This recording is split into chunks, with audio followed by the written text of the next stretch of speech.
Hello बच्चों, देखिए आज इस वीडियो में हम लोग बात करने वाले हैं कि आप लोगों का सीबीटी 2 कब होने वाला है। बच्चों देखो, अभी तक डेट आई नहीं है। पहली चीज तो मैं थोड़ा सा आरआरबी से नाराज भी हूँ। बच्चों क्यों नाराज हूँ? क्योंकि उन्होंने आपकी डेट इतने बार चेंज की सीबीटी 1 की, जिसकी कोई सीमा ही नहीं है। हाँ, डेट चेंज होने की जो फ्रीक्वेंसी थी, ठीक है, हम ये कह सकते हैं भैया एक दिन से डिले हुआ, 2 दिन से डिले हुआ, ये कम था।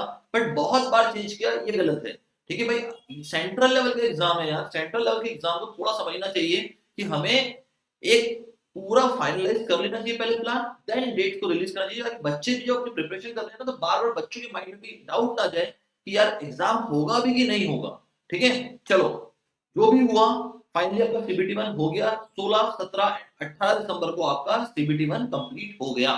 ठीक है, अब बात आती है सर सीबीटी 2 की डेट तो आई नहीं है, तो कैसे हम पता करें कि सीबीटी 2 कब होने वाला है? देखो, कोई भी नहीं बता सकता कि सीबीटी 2 होगा कब, पर एक अंदाजा लगाया जा सकता है कि सीबीटी 2 कब होगा। बच्चों अगर मोटा मोटा हिसाब किताब देखें हम लोग, ठीक है, कहां से देखेंगे? देखो मेरे पीछे यहाँ पे आपको पूरा का पूरा मैंने डेट दी हुई है, जो लास्ट टाइम आपका आरआरबी का एग्जाम हुआ था, रेलवे रिक्रूटमेंट बोर्ड का। मैं तब से आपको बता रहा हूँ, जरा ध्यान से देखिएगा। अगर हम लोग यहाँ पे देखते हैं बच्चों, तो लास्ट टाइम जब ये पेपर हुआ था, तो जो हमारा नोटिफिकेशन था वो आया था बच्चों कब? नोटिफिकेशन आया था हमारा दिसंबर में। ठीक है, गिनना यहां से, दिसंबर में नोटिफिकेशन आया, मई में आपका सीबीटी 1 हो गया। तो कितना टाइम मिला आपको? जनवरी फरवरी मार्च अप्रैल, 4 महीना मिला। 5वें महीने में तो आपका एग्जाम हो गया। इस बार नोटिफिकेशन कब आया था बच्चों? अगस्त में आया था।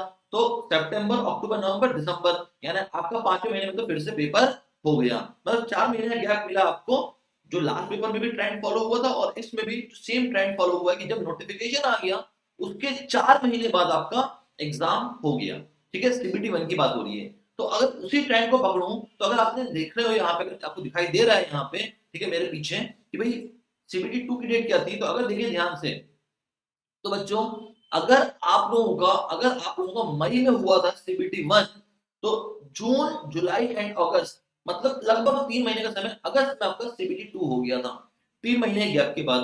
ठीक है, अब यहाँ पे अगर हम लोग इसी ट्रेंड को पकड़ते हैं, क्योंकि ये ट्रेंड अभी तक फॉलो होता हुआ है, तो आपका दिसंबर में आपका हो गया है क्या बच्चों? सीबीटी 1।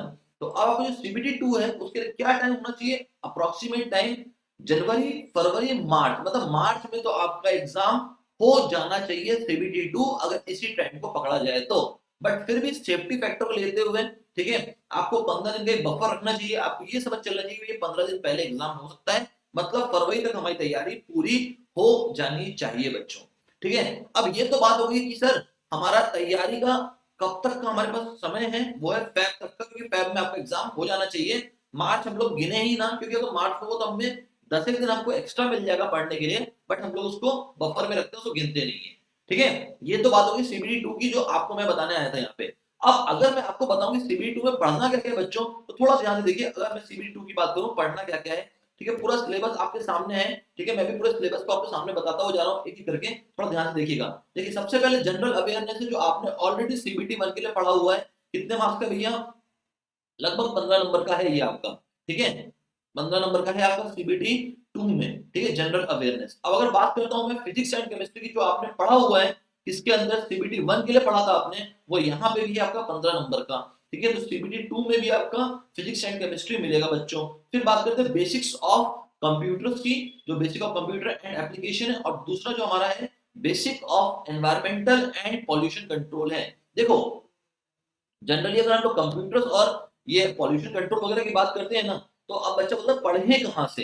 ठीक है, बुक्स तो अवेलेबल है नहीं, देखो मार्केट में काफी बुक्स अवेलेबल हैं, पर अगर बुक को इतना टाइम आपके पास तो है नहीं कि बुक को रेफर किया जाए, तो सबसे बेस्ट चीज जो है यहाँ पे, जिससे आप लोग पढ़ सकते हो, इसको रेफरेंस मान सकते हो बच्चों, वो है आपका previous year question. Previous year question उठाइए, जो आपके लास्ट टाइम पेपर में आए हुए थे, किसके? ठीक है, अगर बात करें कंप्यूटर्स के, तो वो वहां से आप लिख लीजिए।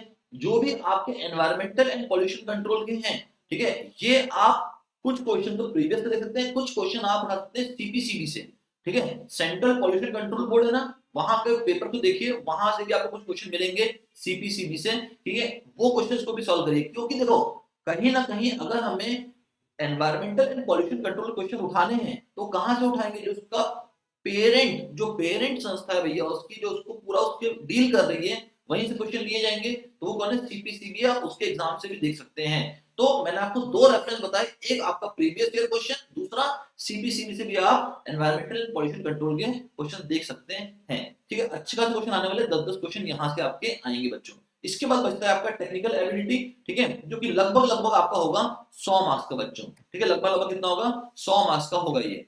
अब अगर 100 मार्क्स की बात की तो क्या 100 मार्क्स के लिए सब अभी से पढ़ना शुरू कर दें? हाँ बिल्कुल, अब टाइम बचा नहीं है, क्योंकि आपके सब्जेक्ट्स भी बहुत सारे हैं बच्चों। ठीक है, अगर मैकेनिकल की बात करूं, सिविल की बात करूं, तो भाई बहुत सारे सब्जेक्ट्स हैं आपके।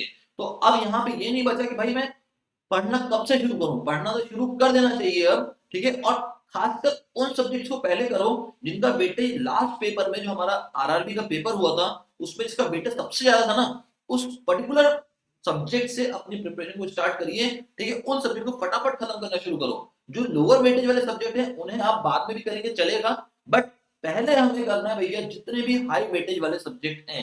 ठीक है, क्योंकि एग्जाम में सिलेक्ट होना है। ठीक है, एग्जाम में सिलेक्शन हमारा क्राइटेरिया है, क्या पढ़ के सिलेक्ट हुए वो कोई पूछने वाला नहीं है।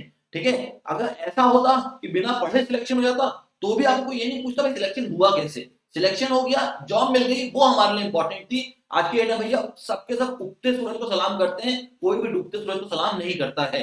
ठीक है, तो अगर अगर आपको सिलेक्ट होना है तो आपको पढ़ना वो है जिससे आप सिलेक्ट हो सकते हैं। ठीक है, आपको वो सब्जेक्ट पहले कंप्लीट करने पड़ेंगे जिनका वेटेज बहुत हाई है बच्चों। ठीक है, और एक बात मानो मेरी, जो मैं हर बार बोलता हूं आप लोग को, ठीक है, सक्सेस के लिए कोई भी एक्सक्यूज नहीं होता, फेलियर के लिए 50 एक्सक्यूज होते हैं। कि पेपर टफ आया था, मेरे दोस्त का भी नहीं हुआ, मेरा भी नहीं हुआ, थोड़ी सी कमी रह गई, 2 नंबर चूक गया, 4 नंबर, भाई 1 नंबर से भी अगर आप फेल हुए तो फेल ही माने जाओगे।